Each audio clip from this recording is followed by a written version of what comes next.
And welcome, everybody. My name's Tracy Hutchins, Executive Director of the Upper Valley Business Alliance. If you are new and do not recognize the Upper Valley Business Alliance name, it's because we were formerly the Hanover and Lebanon Chambers of Commerce, and we merged last year to become the Upper Valley Business Alliance, or UVBA, as we like to call ourselves. I would like to just tell you a little bit about ourselves. Our two chambers together as one organization, we represent approximately 450 local businesses and organizations. We are nonpartisan. We focus on the issues. And we have several of our UVBA board members on here as well. So welcome to all of you. So what I'd like to do today is we're going to start with our legislators. I'll call on you and I'll give you around 5 minutes to introduce yourselves. If you could please say your name, the town or the district that you represent, and talk about any bills that you've introduced or committees that you are currently on. And I'll give you a little signal when it gets to be about time. So, Susan, why don't we start with you? Which Thank one? you. Because Susan Alme. Sorry. Oh, sorry. Susan or Susan. Susan Alme. I've been saying she's Sue P and I'm Sue A, but I'm Susan Alme. I'm in the House I've been in the House from Lebanon for 25 years now.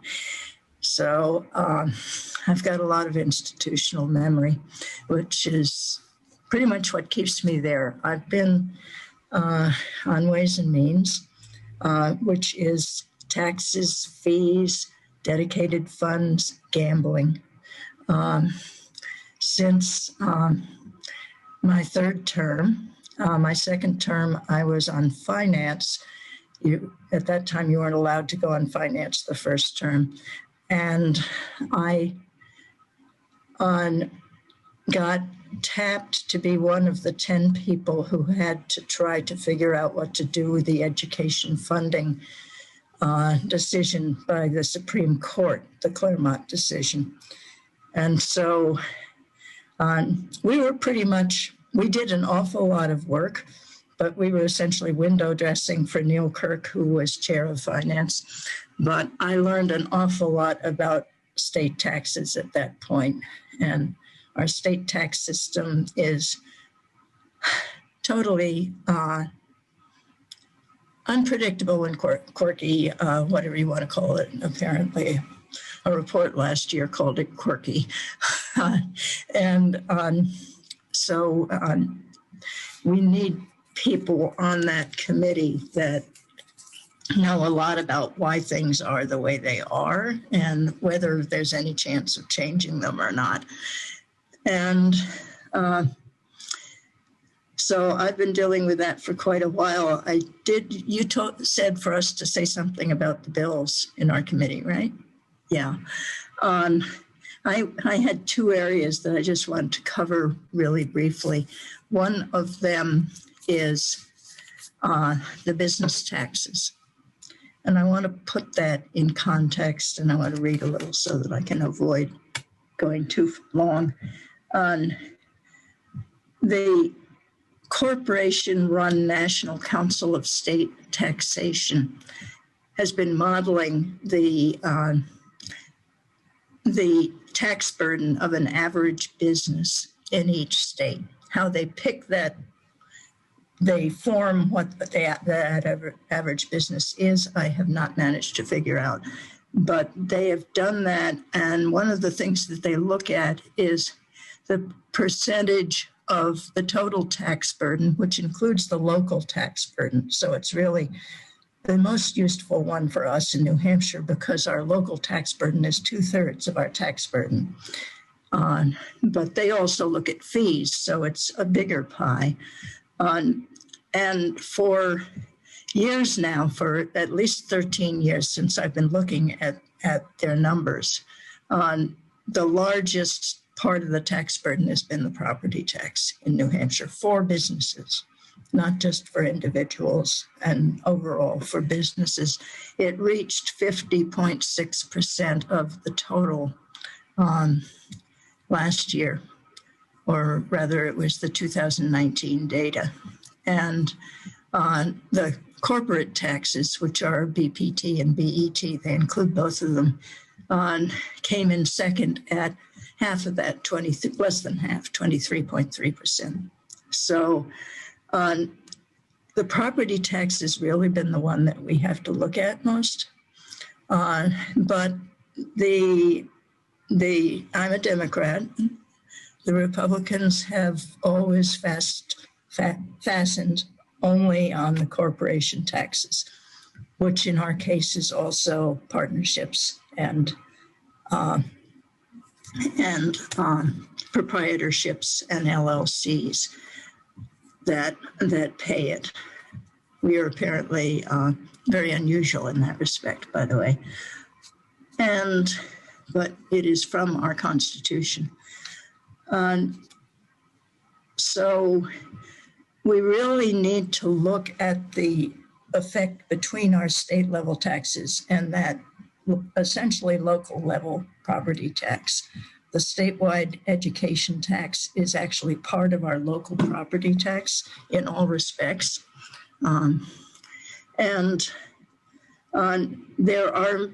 There is major downshifting that goes on when you cut the corporation taxes, which the business taxes for us, which leads to cuts in services at the state level, unless we're lucky enough to come into a major boom. Almost all of that business tax is paid by multi-state and multinational corporations. And so they're the ones that get the benefits, most of the benefits of the tax cuts. This year, they want to cut the business enterprise tax by on a third in the next 2 years, which will only cost us something like $90 million over the next budget. That is a significant cut to services, but not as bad as what they've done in the previous decade on that. Representative Salmi, can I stop you there, and we'll go back to that, and I'll have the others introduce themselves. Okay, I'm sorry, I didn't even get to gambling, which has got a major local impact this time. So we'll come back. We'll circle back to it. Representative Daughtonville, could you introduce yourself, please? Good morning. It was 2 below out here in Enfield. So I can appreciate you folks in there in the warmer climates. I am this is my 3rd term in the State House. As I said, I represent Enfield. I am on the Fish and Game Committee, which has little impact on Upper Valley businesses. The bills that I have been attached to for this upcoming session, we only have 6 in Fish and Game. They are basically, it's the preservation of our natural resources, such as wildlife and how we deal with that. We're like an overseer for the Fish and Game. If you watch Northwood's Law, that group is underneath us, more or less, even though there is a commission. We have 6 bills before us this session. I am not a co-sponsor of any of those bills. The bills that I am fixed to are wakeboards, which is a big thing on Lake Mascoma, Lake Winnipesaukee. Wakeboarding is now a big thing, which is impacting potentially our environment. So I am a co-sponsor of that bill. I'm also a co-sponsor of a identification of strands for cannabis, which We do not have a dispensary well, we do. We have one across from Jesse's, a dispensary, a medical marijuana dispensary. Kinds of cannabis patients are using because they are not identified per se. So those are the two bills. I have very little impact on in the business world right now. And that's my spiel. Thank you, Representative Daughtonville. Representative Sullivan, could you tell us a little bit about yourself? Sure. Morning. Brian Sullivan. I live in Grantham. I represent Sullivan County District 1, which is Grantham, Plainfield, Cornish, and Springfield. I live exactly 1 mile from Mary Gavine, who I see on the screen here. I currently serve in the Labor Committee. Last year I was chair. This year I'm the ranking member, and which means I try to work collaboratively with the Republican chair to move our business forward. In terms of bills that I'm either tracking or sponsoring, I guess the highlight that I'm sponsoring is a public sector OSHA bill. Many people are unaware that public sector employees and employers are not covered by OSHA, the Occupational Safety and Health Administration. They're instead in New Hampshire governed by the New Hampshire Department of Labor and their set of health and safety standards. So what this bill would do, it would not change who oversees the health and safety of public sector workers, but it would make it so that the safety and health standards for public sector workers would follow the OSHA standards, which are the ones that are applied to private sector workers. This is a study committee, so we can figure out exactly the differences between New Hampshire and OSHA. And I'm happy to see that the Department of Labor is very supportive of doing the study. Frankly, the Deputy Commissioner said, if you tell me I have to do it, I will certainly do it gladly, but I can't just do it for the heck of it because it takes too much time and effort.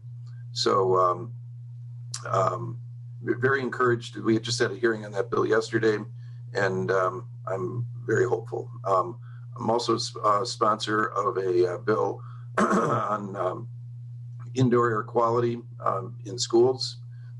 Very timely, I think, at this point with COVID. There's another bill coming from the Senate providing funding for indoor air quality for schools. So I think those two, one to study and one to fund, I think those two bills will work nicely in tandem. The other bill I'm sponsoring is a dog collar bill on behalf of a Springfield constituent. This is some of what we do too, and we don't conjure all this stuff up on our own. But basically this constituent runs dogs in the woods, tracking wounded deer and other large game. And there's a problem I was unaware of people tampering with the radio collars on these dogs. And this bill would make tampering with that collar or removing a microchip a felony. It's sort of another learning experience. So I'll leave it at that, and thank you for having me. Thank you. And Senator Prentice, could you tell us some about yourself? Sure. Thank you. Good morning. It's nice to see everyone, so many familiar faces. My name is Sue Prentice. I live in West Lebanon, and I'm the state senator here in New Hampshire for District 5. So the cities of Lebanon and Claremont and the towns of Cornish, Plainfield, Enfield, Canaan, Hanover, Lyme, and Charlestown. All right, got everybody. I have been assigned to the Senate Education Committee, as well as the Senate's Executive Departments and Administration. We affectionately call it ED&A. I've also been appointed to the Joint Legislative Committee on Administrative Rules. So I'm working with those three committees this term. I have sponsored 10 bills in total, and in categories, 3 for COVID. I saw one of them's on your list. So a COVID testing bill, a microenterprise relief fund bill, and school dashboard updating bill. I have sponsored one bill to build out the infrastructure of our public health network, starting with the placement and appropriation from Health and Human Services to place one community health worker in each of our 13 public health networks. So it's our first permanent build out, and it addresses some of the concerns with COVID, as well as in the governor's task force final report, interim report on equity and inclusion from last July. I have 3 energy related bills. I brought the net metering bill back from 1 to 5, a tax exemption for solar installations when they are on third party or owned by third parties or not for profit. An example would be Mascoma Meadows out in the Lebanon Enfield area. And I have 3 emergency medical services related bills. Not a big surprise. I'm a paramedic. One has to do with data sharing policy. One has to do with inclusion of just culture, which is part of performance improvement. And one as Brian said, sometimes you get asked by constituents to sponsor bills, and some of these were constituent related, but a decal for EMS professionals for their license plates, just like the firefighters have. So those are my prime bills. Thank you. Great. Thank you so much, Senator. If anybody would like to have a question, if you could just put it in the chat and let me know, then I will call on you. What I'd like to do is open this up for discussion, and I'm going to get the ball rolling while everyone is thinking of their questions. But one of the things I wanted to ask you about, and I know that Representative Oxenham isn't on here with us right now, but one of the things that the pandemic has spotlighted is the need for better broadband and more consistent broadband, affordable, available, because it's not available in a lot of our areas. And even for some of our areas where it is available, such as right here in downtown Lebanon, where my office is, there's a period of time every day that it seems to slow down drastically. So bandwidth is an issue as well.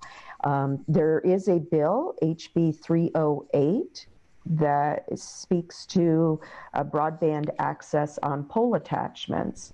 And can any of you comment on that? And just in general, other bills that you may know of that are going through that would work on expanding our broadband options here in New Hampshire. Anybody please jump in. Well, I can talk about 308, but Sue Prentice has I think the Senate has a better chance of passing something out. I do not think that the House is probably going to be sympathetic, unfortunately, because of the makeup of the Republicans that they put on the Science and Tech Committee. But Sue? Sue A, Sue P. Okay, I'll take the ball. So the Senate, one of the things I failed to mention early on, just from a process perspective, we are all remote. And one of the things that we did initially was put a select committee in place to look at all the bills that were filed, which on the Senate side, which are about 243, but there's been a few late filings, and I had one of them. And then we built omnibus packages. So there is a broadband, so we brought our number down to about 150, but there's a broadband omnibus package that does not have a bill number yet. Senator Jay Kahn from the Keene area will carry that. It has 3 components to it. One is creating communications districts. One is the utility pole attachment, similar to Representative Oxenham's. And the other amends the bill that was passed actually by Senator Khan I think it was last term or maybe 2017, that allows municipalities to bond for this purpose of building out for broadband. But it puts language in there that says that if you're going to do that, you have to make sure that all vendors of broadband, I call them vendors, providers, I think is the language in the bill, have an equal opportunity to bid at this. So I don't know exactly what the backstory is on that, but those are the three that are combined. And again, Senator Khan is going to be leading those. Great, thank you. Mary Gavine had a question. Mary? Good morning, everyone. Yeah, I'm just curious about, we're sort of on the cusp of sort of the ground-based infrastructure for internet access and satellite services that are currently being installed. I know that Starlink is already in beta testing. It seems like that has the potential to be a lot less expensive. So I feel like we're sort of on the cusp where we were from CDs and MP3s to, downloaded digital music. There was a lot of money spent by industry, on things that became obsolete very, very quickly. And I'm just curious about if this committee that's looking at this has thought about what the next generation of internet access might look like. And are we right at that border crossing where we'll be spending a lot of money for something that will be obsolete quickly? Thank you. And any comments from our legislators? Well, I just like to, I live in a homeowners complex with a lot of trees and hills in it. Even though we're small, we've got a lot of them. We had a seller of dishes, Doug's Dishes, living among us for a number of years, and he destroyed 3 of our trees trying to figure out how he could possibly get the signal down from the sky into our section. So I don't know whether that's going to be realistic for large areas of our state or not. But you're right that it's just like the vaccines. The technology is going to have to be changing really quickly all the time. And unfortunately, in the House, on the Science and Technology Committee, used to be a extremely bipartisan committee when Cliff Below was on it, when who is now Senator Bradley, was chairing it. It was incredibly bipartisan and very scientific. And now it is more ideology driven. And it makes it very difficult to get good work out of it. Lee Oxenham has put in a bill, which unfortunately I do not understand why some of my colleagues did not understand when they were told that they are going to be killing all study committees. It's a study committee to look at a lot of the stuff that is actually in the bill that Sue Prentice is talking about, Senator Prentice. And it is possible that they would decide at a higher level in leadership that they're going to, enough people really want broadband that they're going to adopt a number of these ideas and go forward on, and that they would accept the Senate bill if it can come over, and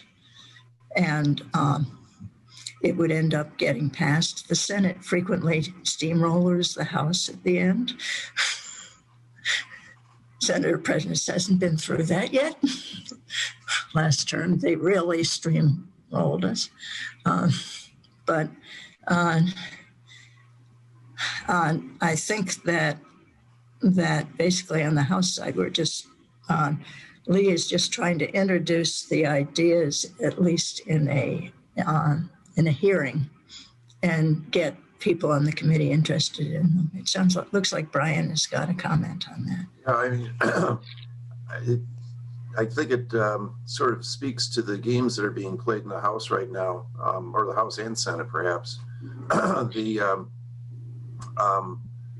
Lee Oxenham had informed us that she was informed by her chair that study committees were going to be uniformly put off a year. I talked to the Labor Department or Labor Committee chair about that, and he said, "I've heard nothing about that." Really? So I'm hopeful that the study committee that I've got two study committee bills that I've got going forward. The one on public sector OSHA and another on the indoor air quality for schools. I'm hopeful that those will go forward, but I'm wondering if these, as Susan was saying, the Science and Technology Committee seems to be hyper partisan right now, and this might just be a way for the chair to kill Lee's bill without necessarily having that directive coming from the Senate. So it's going to be tough sledding this term. There is, depending on your relationships with your chair, there is an ability to take something and put it in retention status over the summer and actually do a study on it, especially if we get past COVID enough that we can meet in person. It's a lot harder especially now they are requiring that the House do hybrid sessions for hearings. And we experienced that for the first time yesterday. And it is very difficult for the majority of the committee, and all of the testifiers who are on Zoom, to understand the people that are sitting in the committee room talking with each other. Without masks. Without masks, some of them, yes. Alan Patterson had a question. Alan? Yes, good morning. Can you hear me? Yes. We can. Thank you. And my question is, I understand the difficulties with the COVID-19 crisis that we're currently experiencing, but also as a parent in homeschooling, it's extremely difficult. I live on Far Road in Lebanon and have for some time. And everybody on the Hill is utilizing our very poor, at best, internet service to try to complete these educational processes, I guess, that we have to go through. And my question is I know we can, put things in committees and meetings and talk about them, but I'm a results type of person, and I'm looking to kind of see, and this is just, let's get it done. I mean, we have kids that are trying to learn, and it's extremely slowed and hampered by the lack of internet service. I mean, we're almost at the point where there's 13 houses on my road, and if everybody would sign on to go with the company, but they've told us it'll be $20,000+ to get cables there.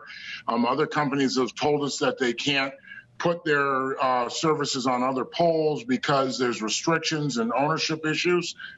So my question is there something relative, and this is for Sue Prentice, Sue Omni, the people that can, push these bills through, that says in a time of crisis, we are going to take your poles and put services up there. We'll deal with the rest later, but let's use your poles so that we're not, having certain kids, families, areas fall behind. And I'm wondering if that's something that we can do. I don't know. I don't know how things work. I'm not going to suggest that, but I think that there's a better way than simply having meetings and talking about things and pushing it down the road. And I don't mean that disrespectfully. I mean that just because I would like to see results. This is about education, and I don't want any kids to be left behind or lacking because they're not getting the resources so that they can keep up with things. Thank you. Thank you, Alan. Senator Prentice, you want to comment? Sure, Susan, I'll start, and you can team up with me. We're a good team. So, Al, I hear what you're saying. I have a couple. I think three things that are important in the response. One is, as you know, there was CARES Act money. The governor set aside, it was like $50 million this in June to be spent by the end of December on projects that weren't already underway related to bringing broadband onto the ground. And some of that money wasn't spent and was diverted to other projects. I think respectfully, that's good money, but there was a short time frame, and projects that were already like shovel ready and underway were not included in that, where it seems to me that would have made a lot of sense. Again, I'm not being critical. It was just the pathway. So there's one that didn't happen. But I do. I know I was on a meeting last week. Everything feels like Zoom with Senator Hassan that is working, as well as Senator Shaheen, to bring more federal dollars, which could be some more immediate relief. And then the last thing is, Al, honestly, everybody has to work together to do something quickly. You have to be able to get folks to agree that regardless of what their political, where they sit, that this is important to them. And that's becomes where I think we get stalled out. An example of this is not too long ago, the Senate, the first day of the Senate, we passed SB2 to help the towns because of COVID, they made pre-process absentee ballots, as well as gave the towns the authority to move their town meeting day based on COVID. We packaged that, got it done, sent it expedited to the House, literally had it driven to Durham. And I know that my colleagues here in the House were not part of the issue, and they did not take it up. So there's a fracture that we have. We've got to work together, is my point. We've seen one opportunity where money came, but it wasn't, I think, positioned the best way to really serve us. And I think that and then from a federal level, there's more to come. And that might be, honestly, Al, the most expedient way to make this happen. I mean, the Senate is queued up on those 3 bills, and they're not study bills, they're action bills. And it's on an expedited track as well. But that still means the springtime into the summer. All right, I'll stop there. And unfortunately, it's queued up there. It has to come over to the House. And our House, two structural things that we've got now. One of them has been there since last year. The governor is operating under emergency on authorization, which the House passed my first year. I looked at it at the time and I thought, gee, that's a lot of power that they're handing over to a governor who's supposed to be one of the weakest in the country. And nobody has used it until now. And he makes all of the decisions on any money coming in from the federal government. He does consult on groups of legislators, and business leaders and anybody else that he puts on his commissions. But he puts the commissions together and he doesn't have to do what they say, and he's frequently only taken about half of their suggestions. So that's one thing. I just want to finish this if I could. The other one is in the House now. We have a 213, I think it's reduced by 1 or 2 already, Republicans in the House. They control the House because of it. And the Speaker of the House has 80 people in his caucus who do not want to wear masks ever, and voted for a bill that would have taken away the governor's emergency powers the first day that we met.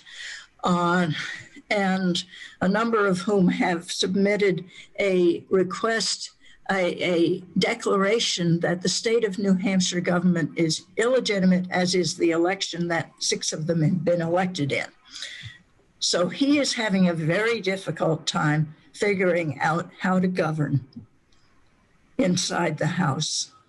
And because of that, he frequently isn't even paying attention to policy, as far as I can tell.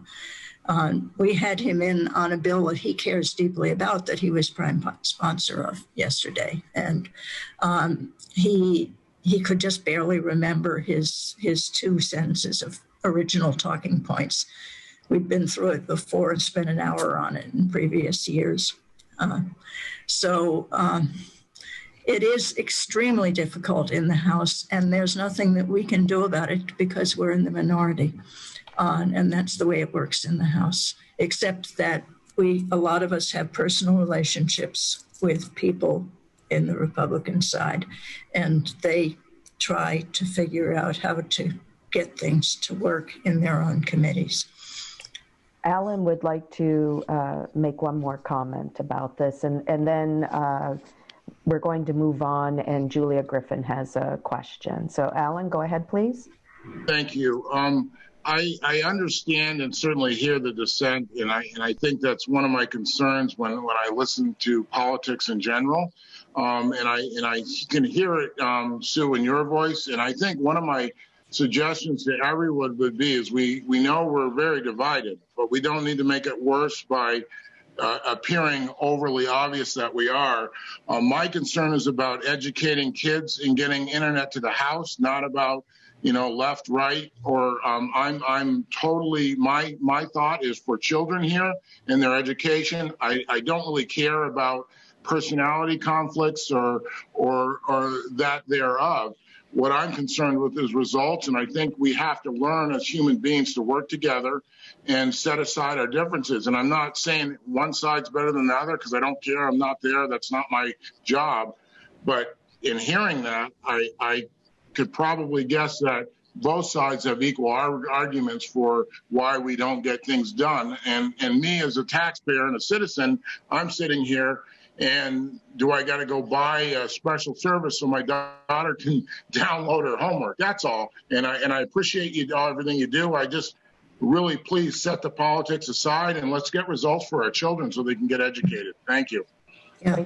If I could just say something back about that. On my committee, while I was chairing it last term, set a record of one executive session when every single person on the committee voted for everything the same way. And we have been operating on a virtually nonpartisan basis in our tax committee, which should be one of the most political for a very long time now, because the current chair and I have been working together and making things easier for everybody in the committee and to be able to get things done. There are things that we disagree on. We understand we disagree on them. We argue about it and then we move on. But we are operating in an environment in which that is not always true. And I'm sorry if the Democratic side has been more accommodating I'm not sorry that it's been more accommodating in the last 10 years since we first took power after 150 years. But that's what's been going on. So. Julia, would you like to ask your question, please? Yeah, it's really kind of a reflection question. I was in touch with Representative Oxenham earlier this week on her broadband study committee bill, which she introduced. Folks, I've been working on this issue for 20 years. I'm really tired of working on this issue, so I can only imagine how the legislature feels because it seems a perennial challenge. But one of the things I shared with Representative Oxenham is we don't need another study committee that's stacked with telecom representatives, UNH reps, and legislators. With all due respect, you need municipal officials, a couple of folks from the telecom industry who can reflect on the infrastructure challenges, like pole attachments, and pole attachments are complex. And you need to change the statute to get out of the way of municipalities who want to bond for broadband without the legislature attempting to assume that we don't know what we're doing. The current statute, which has been modified and was signed by the governor last September, is still incredibly complex, takes 2 years to get through the process, and reflects a lack of respect for municipal officials' ability to move these projects forward with telecom providers. And in particular right now, as you said, Suzanne, as I suspect, if the Biden administration can figure out how to unlock funding, there may be more money coming down for rapid deployment of broadband in rural areas, which is basically all of Western and Southwestern and Northern New Hampshire.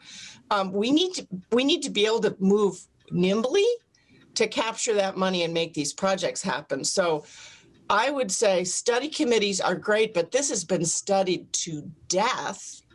And study committees are a rapid way to kill these efforts because it gets sort of lost and results in delays. And I would argue that what we really need is to harness the municipal officials, NHMA, a couple of telecom reps.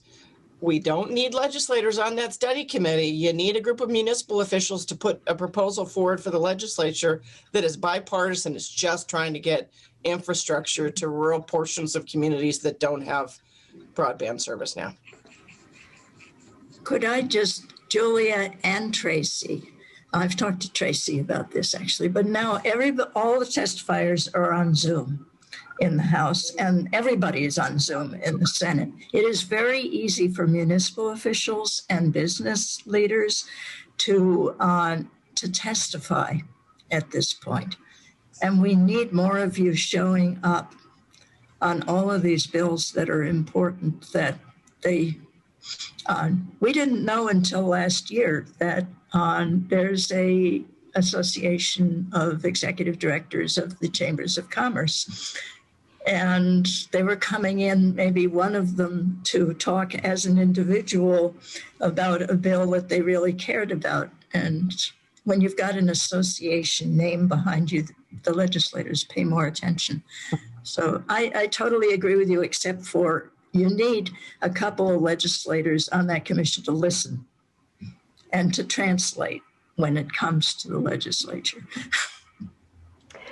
All right, I want us to move on from broadband because it's important, but we have some other important issues as well. And workforce seems to be coming up every single year. This year, one of the focuses has been on the lack of childcare, which was an issue for, well, everyone in the state, but the Upper Valley certainly has a lack of affordable and available childcare. And the pandemic has just spotlighted that. Of course, now we have parents like Alan, who spoke earlier, who's trying to school his children at home. We know that even though our unemployment rate has dropped down to about 3% for the state, which is terrific, what we don't know is how many people have dropped out of the workforce because they don't have reliable childcare, particularly during this time. So I believe this is one of your committees, Representative Almay. There's a bill Yes. going through to talk about a study to give employers tax credits on business taxes in exchange for providing stipend for childcare needs to employees. Can you talk a little bit about that, please? Well, I can talk very briefly about it. A, it's a study committee. B, it's a study committee to try to find a way to take more money away from our largest tax source, revenue source. And C, child care is an incredibly large extra expense on top of everything else. And I really don't think it's going to get out of our committee except as an ITL. So we're not hearing it till the last week, which is the 17th. I think that's when it's on. But it is an enormous issue. Oh dear, I'm sorry about that. It should have gone to Child and Family Law or to Education first, but they sent it straight to us, which I think was just to kill it, because if it had gone to the other committee first, they would have made an argument for why it's incredibly important. We do have money that is in the Community Development CDFA Authority, Finance Authority, which on $5 million that goes over to it every year to pay for things that help develop communities for business purposes. And that does get used for the bricks and mortar of new childcare facilities, sometimes specifically in businesses. Brian probably knows more about that than I do. I just wanted to, well, first of all, I see in the chat, ITL is inexpedient to legislate. Oh, sorry. So it basically is kill the bill. I think childcare is one area where government intervention is critical. We need to have funding coming from the federal level or the state level, although New Hampshire is notoriously short on funds. We don't fund much of anything. But basically, we are going to see an increase in the minimum wage. Whether it happens on a state level or a federal level, we are going to see an increase. And some of the lowest paid workers in the country, and including New Hampshire, are childcare workers. They are some of the few people who are actually earning the minimum wage, because it is so difficult for parents to be able to work and pay for childcare and still have something left over. So there has to be government subsidies to support that. That's why we have public education. We need to also have public child care, because it is a real burden on working parents. And we all know that the age of a single wage earner in a household is long gone. So most homes have to have two people working in order to make a decent living, and that means they have to have reliable, affordable childcare. And it's not going to happen unless there's a subsidy. It's not going to. We have to provide subsidies for it. Well, we that's a problem with broadband. It's a problem with so many. We've got a major bill coming, several pieces of a major bill coming in about the K-12 situation. We haven't dealt seriously with that one yet. And it's unfortunately based on manipulating the property tax, and I haven't found out yet what it does to Lebanon or Hanover. Brian Moses has a question. Brian.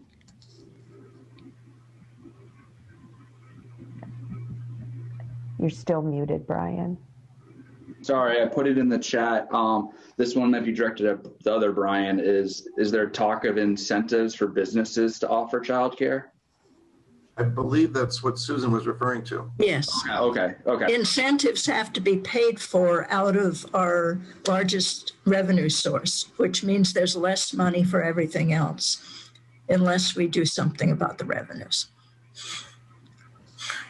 Okay, and Brian Sullivan, you gave us a great segue there on HB 517, which is about the state's minimum wage. I think this bill comes up or something like it almost every year. And this is on your committee with the Labor Industrial Committee. Do you want to speak about it, please? Sure. We've actually got two bills. One of them is designed to move the minimum wage to over several years to $15. The other moves immediately to either 22 and 20. I think it's $22.50 an hour. I haven't heard. There's been no hearings on these yet. There will be next Thursday. I suspect that the second bill going to $22.50 is a philosophical bill, which I'm not sure is a great idea, but I believe they are shooting for a living wage. And I believe they're not anticipating that it has any chance of passing. Frankly, with the present structure of the House, last year we did pass a bill that would move us gradually to $15 an hour in the House. The Senate amended that to a bill that would move gradually to $12 an hour. And we ended up concurring with that, and the governor yet again vetoed the bill. So I think this is not the year, or not the term this year or next year, that a minimum wage is going to come out of the New Hampshire legislature and be signed into law, because the governor feels strongly that there shouldn't be a New Hampshire minimum wage. The argument we hear is that let the markets determine. And we know that very few people earn $7.25 an hour. Some do, though. Some do. No one should. But basically, as I said, we will see an increase in the minimum wage. It may very well come at the federal level. At that point, we'll. We all heard in the news that the president has put into his next relief package a $15 minimum wage, and I don't believe that's a gradual workup to it either. I think it was immediate impact. So I don't know if that's going to carry the day, but at any rate, he's put it on the table, and it's part of the conversation now at the federal level. Thank you. I want to bring to your attention a couple of bills that are of particular interest to some of our Upper Valley businesses. The first one I'm sure you've heard a lot about. It seems to have a little bit of controversy, which is HB 210. It's the bill that is increasing the exemption amounts under the interest and dividends tax and decreases the amount of research and development tax credit against business taxes. And why this is important to some of our Upper Valley businesses is we have a considerable number of businesses in this area that do research and development. In early 2020, the Upper Valley Business Alliance started an Upper Valley MedTech Collaborative. We identified between 60 to 100 companies or emerging companies in this region that are doing medical technology. Some of them are in the research and development stage. And this particular bill has been used very successfully by companies that do research and development to further business, to start new businesses, to expand their businesses. So for some of our companies, this would be a detriment. Can any of you talk about this, please? Yeah, we did. We heard that yesterday, actually. And it came out of our committee originally 4 years ago. And it's got a very interesting history to it, because it's something that the Democrats led by me, were complaining about bitterly when it was increased all of a sudden in the budget by the Senate and the governor at that time, from $2 million to $7 million. That's $5 million cut in our revenues for other things. And the origin of that, I actually formed a committee and rewrote a Senate bill and created that credit back in 2008. And we created it at 1 million with the understanding that it would just be to check the box so that the people from what was then DRED could go around the country and say, look, we do have a research and development tax credit. Come and see everything else New Hampshire has to offer. Because my committee really didn't believe in tax credits, but the governor really wanted, that was Lynch at the time, really wanted one there. And so we have that history behind us. This particular bill, the Republicans brought it in at the beginning, 4 years ago, I think it was. And this is the third time that it's been brought forward. I think they're all going to vote for it. We're trying to decide what we're going to do. It's one of the difficulties of not having testimony from people in businesses or leaders around the state, frankly, because we have been asking for 10 years now for a report on whether it does any good or not, and all we get is vague statements from the now business and economy, whatever BEA The stands for. BIA, Business Industry No, Association. the Department of Business and whatever it is. Business They Economic changed the name a few Affairs. years ago. Saying that that the business, we don't know which businesses are getting it, but they say that they like it. The trouble is, in order to get that, you have to get the federal credit. We have no evidence as to how much our small, under $50,000 a year credit does to help out when you've already got the federal credit, which I understand is at least 3 times larger. That's the only information I've got, is that one person said it was 3 times larger. So we really, we heard it again. We got the same general statement out of BIA, and that was about it.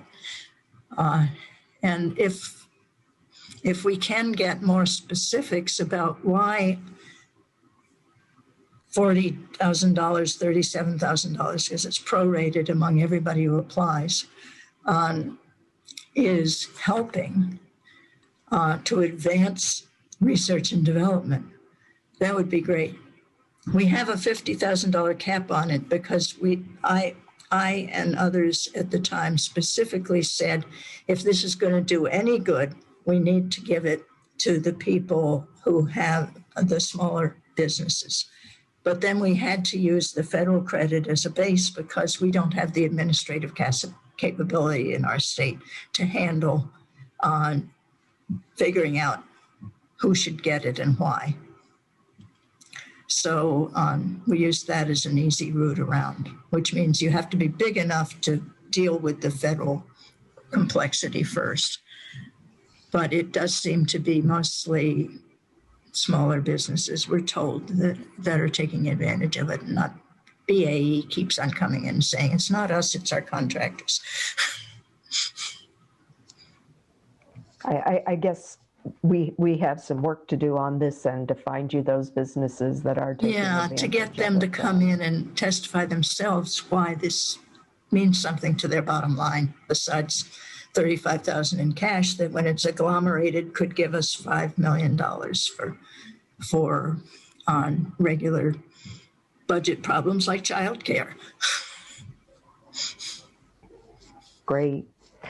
Well, okay, and the other bill that is very pertinent to some of our Upper Valley businesses is HB 593, which is requiring a food delivery service to enter in an agreement with a restaurant or food retail store before offering delivery service from that restaurant. And it's interesting right now that bill is going through here in the Upper Valley. That has been an issue for our restaurants. It speaks directly to the Grubhubs, the DoorDashes, the Uber Eats that come in. Sometimes they contact the restaurant and sometimes they don't. Other times they steal a menu off from the internet from the restaurant and then poses consumers and order. And the problem this raises for restaurants is it doesn't always represent them well. If the delivery service doesn't deliver on time, if the product isn't delivered well because it's been sitting in somebody's car for, an hour or more, it reflects badly on the restaurant. So one of our businesses in Hanover, Lou's Restaurant, is ready to launch his own local delivery service. He's done extensive research on this subject. And I really hope that when this comes before your vote, you will all consider voting in favor of this bill because it definitely is an issue for our businesses. And the other issue is some of these, these large delivery services, they're all Silicon Valley based. They're not locally based. They may hire drivers locally. Most of those drivers are making $5 per delivery. They're not making a wage. they're contractors. But what these organizations do is they also try to take the restaurants right out of the equation, and they come in and they establish ghost restaurants or ghost kitchens that they're called, and then that directly competes with our local businesses. Do any of you have any comments about this, or have you heard of this, or is this something that you'd be willing to support? You said it's HB 116, right? HB 593. Oh, it's a different one, because there's another one that Stephen Smith from Charleston put in. Isn't he from Charleston? I don't know what 593. 593. It's sponsored by Representative Matthew Wilhelm. Oh dear. Yeah. Well, oh yeah, I see it there. They're both in commerce. Oh, no. 116 is totally different. It's in-house transportation. Sorry. That's too bad, because that one had a chance of survival.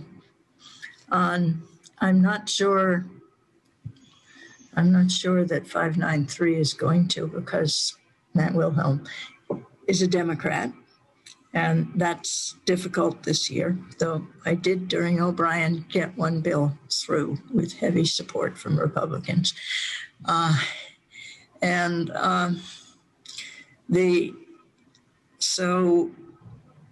the other bill was Stephen Smith managed to get Packard to sign on with him, but it seems to be about something totally different. It's going to need a lot of testimony from below. And people, if you could get people, for instance, just to, I don't know if the restaurant and lodging is going to be reaching out to try to do that, but if you could get people to just sign in to say they support the bill, so that on the blue sheet there are a lot of them. There was one bill last week that had 500 signatures on it in support of the bill. And the legislators were kind of blown away by that. But I would second that basically if a bill like this is going to get legs, it's going to have a lot of testimony from business owners, and our Republican colleagues listen to business owners. So if you can get those folks, and again, as Susan said, all you got to do is get on the Zoom. You don't have to drive to Concord. You don't have to sit in a stuffy room. There's plenty of space. You can, sit in your easy chair and drink coffee, walk around the house, and when it's your turn, you can testify. So it's become very easy this year. And frankly, I would be surprised if this doesn't become a thing beyond COVID, because people are going to like the fact that they don't have to drive to Concord, and they're going to demand that it continue, I believe.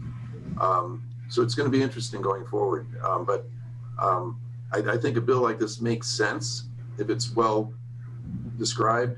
But if it doesn't get out of committee, Susan and I and Roger will have no opportunity to vote on it.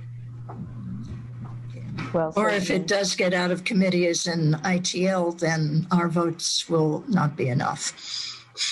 But the other thing you ought to do is to try to get people from more Republican areas of the state, restaurateurs, to do those blue sheets, etc. I think Matt's from Manchester, so there might be some support coming out of Manchester. Yeah. I wonder what Tom Boucher thinks of it. He can get pretty active. Yes, he can. Senator Prentice, I wanted to ask you about your proposed bill on the COVID-19 micro enterprise relief. Could you tell us more about that? Absolutely, I'd be happy to. So this bill would direct federal dollars, and we know more federal dollars are coming to the state for what we call the public health emergency named COVID, that $1 million of that would be set aside for a micro enterprise relief fund. So it would, in partnership with the regional development councils, it would be split between these corporations, actually, not councils, regional development corporations. They would administer the programs in collaboration with the Small Business Development Center at UNH. So we would have technical assistance. These are grants, not loans. It would be we would be looking at businesses. So micro enterprises defined by HUD is 5 employees, and one of them is the owner of that business. So it's for our super small but vibrant businesses that have are either had a reduction in workforce, have lost greater than 50% of their revenue since the year before COVID, or have even closed because they could use this as a way to reopen. It would cover costs up to $10,000. The grants are slated for up to $10,000 for an e-commerce pivot, but keeping a storefront open because we don't want to we don't want to shut down the storefronts on the main street, so they could use it to pivot towards e-conference as well as for some of their infrastructure needs, even if that's just paying rent while they do their e-commerce work. It would also allow for businesses to upgrade their services, to different, say, virtual and electronic platforms. So just some simple things for some of these small businesses, like going from paper to QuickBooks. They haven't done it, been able to do it. So we've seen some money come through CFDA that have been HUD funds that have been, I think, $2,500 grants for micro enterprise that have been successful. So again, this federal dollars, if they come, set aside into this fund, split up between the regional economic development councils for, again, these 5 or less than, reduction in revenue of 50% from the year before COVID, or they have closed. And in those categories of, the e-commerce pivot, infrastructure, and upgrading business practices. I think this one is going to be it doesn't take anything from the state pot. It is dollars that are coming in, and this has been done before. But I have support from the Regional Economic Development Council, conversations that I've had, as well as a Small Business Development Center, but I'm getting some pushback on the state government level from, the agency that would really just essentially receive the money and split it out between these councils. So I have some work to do with them. So I think we'll see some amendments to this as to how the operation side of it will run. But this was a constituent idea in Sullivan County. We think it's good for New Hampshire. So I'll work to make it happen as best I can. Well, Ann Duncan Cooley with Grafton Regional Development Corp is on with us. Ann, do you want to comment on this? You're directly involved. Sure. I'd be interested to know if businesses think that this would be something that would be useful and effective. We've managed these types of funds going out to small businesses since COVID began. They run out pretty quickly, and I know there's PPP and some other sources. Do you think that this type of funding would be helpful, and that there are enough people out there with businesses of this size that it would be an impactful program to bring?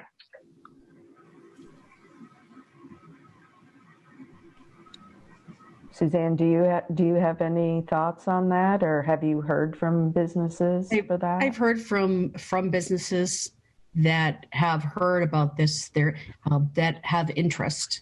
I think so. Ann's question is really, is really pertinent. It's getting the word out there. But I'm going to share with you all that quantifying the number of micro enterprises, not just in this district but in this state, is difficult. Like, I can't tell you exactly what the number is. I can tell you how many businesses between 1 and, using SBA numbers, say 1 in 19, or sole proprietors. So, working on based on assumptions. But yeah.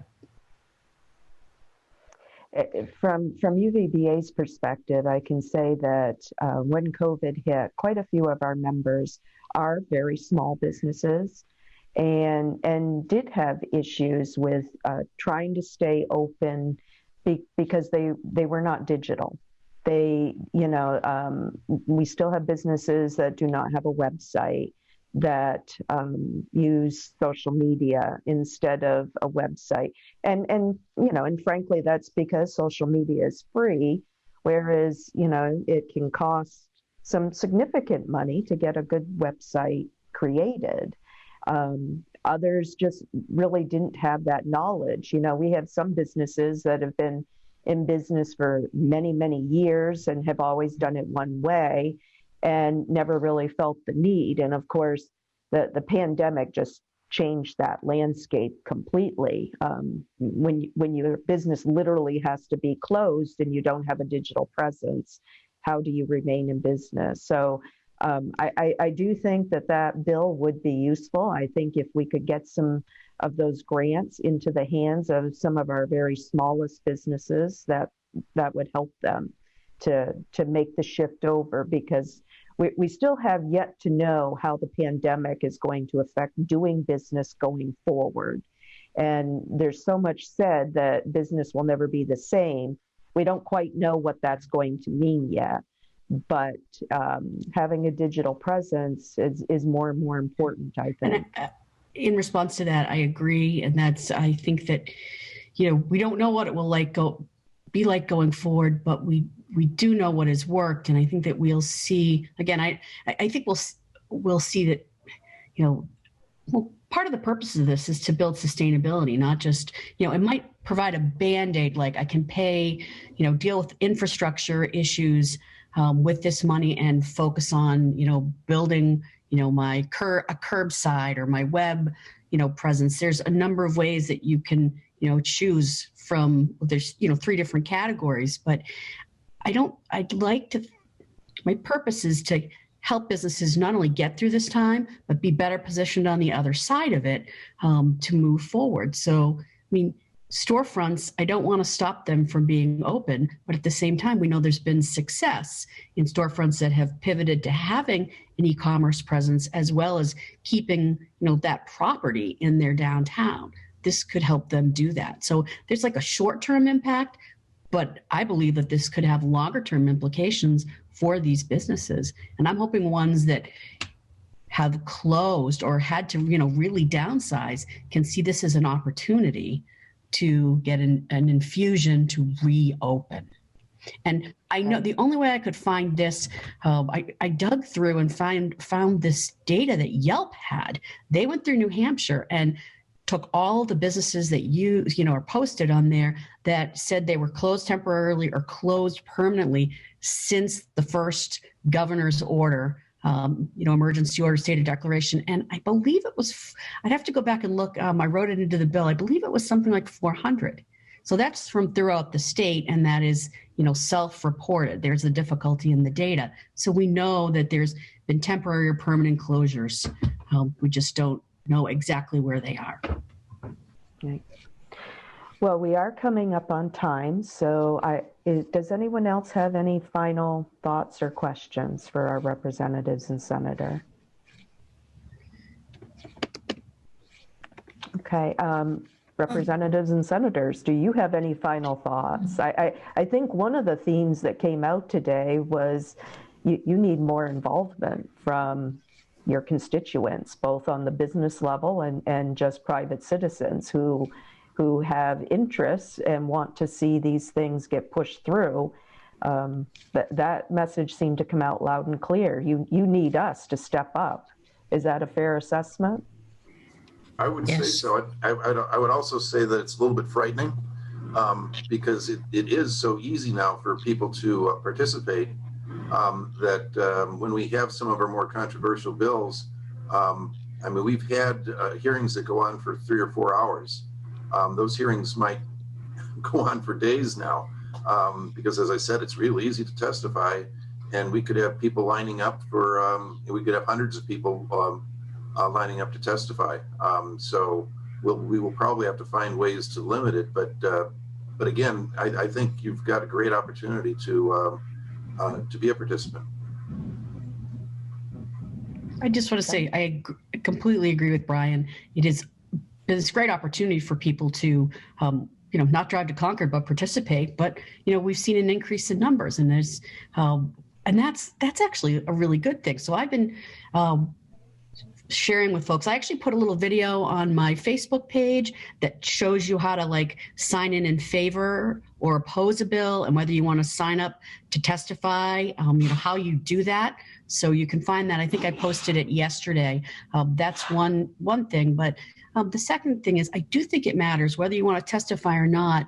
Emails, and email your legislators and sign in for the hearings. Let people know, whether you oppose, because they read out, like we get lists of, where, how many people signed in favor and opposed and who they are. So you don't have to go down to check that box now. So check that video out. I didn't put it on Twitter, I only put it on Facebook, but it's really, that's how I sign in to other hearings, and I put on bills that I'm not co-sponsoring that I'm interested in. I actually use that system, and it's simple. To piggyback with what Brian said, I think when you write your legislators, make sure you don't use a template, because I get a lot of constituent letters, and it's all cut and paste.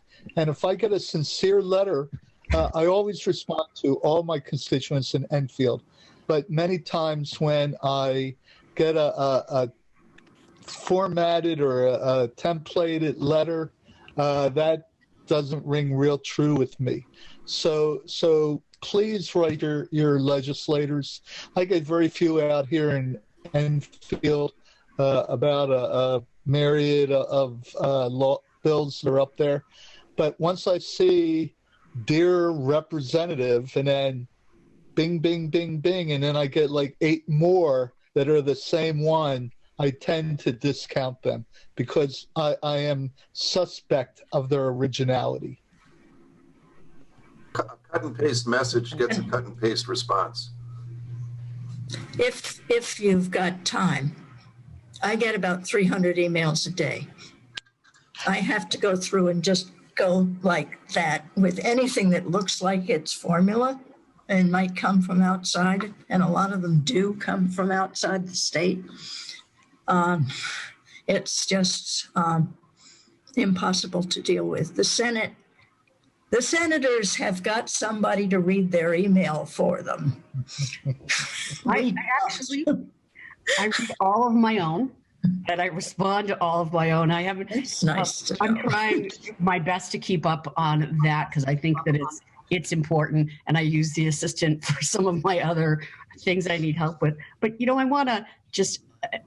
I want to kind of sort of wrap here, or Tracy, it's your meeting, but I just want to provide this kind of sort of like exiting message that these are some of the toughest and most unpredictable times that we've seen.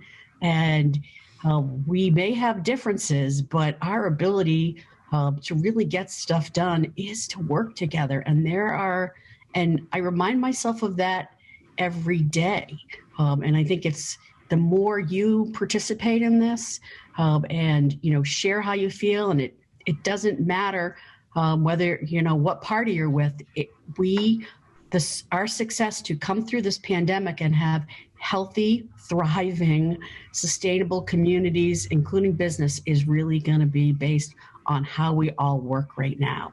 And I know, Susan and Brian and Roger and others that I work with are all leaning into this as hard as we can. So just know that's really the priority. We've got to do it, and it's a budget year. Okay. Well, let's end with that, because that's a great sentiment. So Representatives Almy, Daughtonville, Sullivan, and Senator Prentice, thank you so much for being with us. And thank everybody that logged in to listen and ask some questions.